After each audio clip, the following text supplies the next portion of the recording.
Hi, I'm Holly Gibbs. There's a small chance that you might recognise me from Nanny McPhee or Tracy Beaker, where I just so happened to meet Jack Edwards, also known as Marco, who's my guest for this first episode of From Early, a new series where I sit down with people who similarly got off to an early start in their respective fields, as an opportunity to learn more about their unconventional beginnings. So hi guys, it's Marco and this is my friend Millie. Still a mute. 16 years, waited for this and she won't say anything. It's great, isn't it? You were how old when Tracy Beaker finished? I was 11. And you were how old when you started? Because you did it for a lot longer than I did. 9, so yeah, we did 3 series. When did you start wanting to act? I started going to a drama school when I was like 7. Locally to me, I'm from Swansea, so it wasn't a huge drama school. I did some productions of things like Oliver, things like that. And then the Tracy Beaker audition came up and I was actually on holiday when the first audition happened, and I came back and people were like, why are you at school? You should be at the Tracy Beaker audition. And I was distraught. I sobbed. I went home to my mum and I sobbed and sobbed and sobbed. And she rang the drama teacher. Wait, so were they like going around schools looking for people? They went round to this drama school. I think she knew the casting director, Okay. and they were in South Wales because it was filmed in South Wales. So I ended up going to the second audition. They asked me to, I literally walked in there and they were like, well, can you be a dog? So I spent 5 minutes on the floor pretending to be a dog, licking the producer's feet, and I read no lines. I got recalled, obviously. Love that. It's a really good dog. Yeah. And then I think they did like a little screen test. They made me read a script, and then I remember getting the call.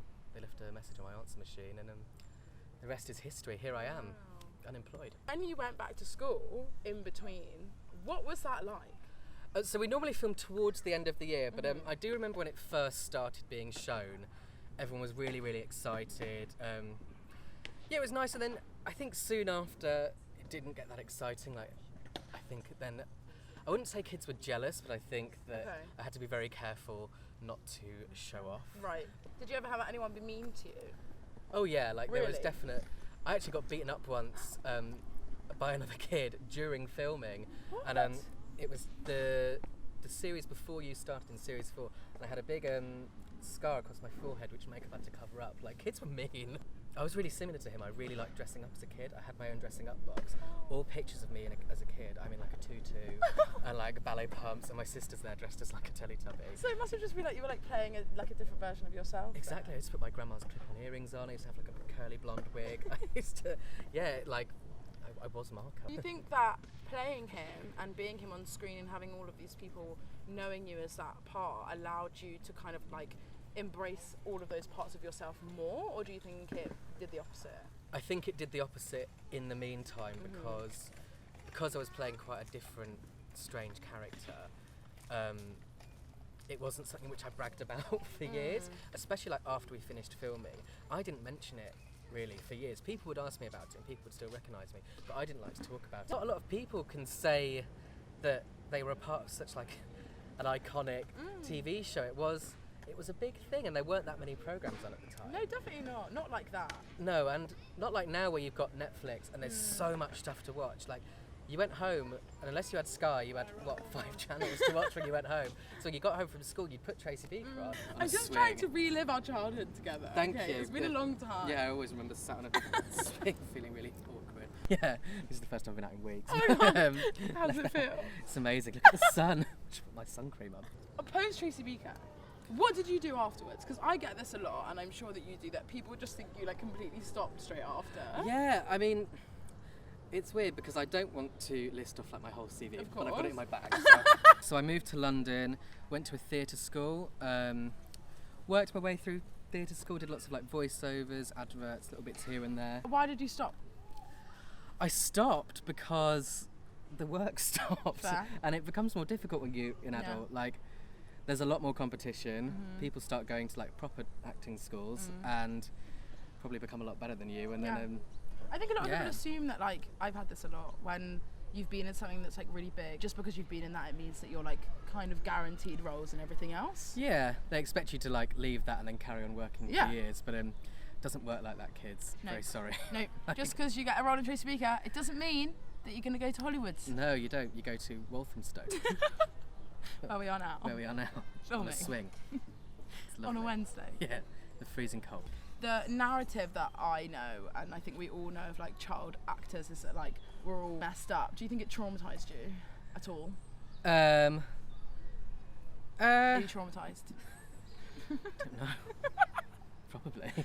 There were definitely elements. I do remember whilst we were filming being very stressed and finding like school and you know, people not necessarily being that kind to you all the time. I did find that quite stressful. Yeah, but I don't think I have like any deep-rooted trauma to this day. That's good. But yeah, there were probably some things which I could have done without, but that's life, innit? People go through a lot worse than being in Tracy Beaker. So if you went back, you wouldn't change anything ever? No, I'd do it again and I'd enjoy it more. Love And that. I would try and remember a lot more than I do. Like it was such a long time ago. I have to watch it back and like try and relive those memories and look through pictures.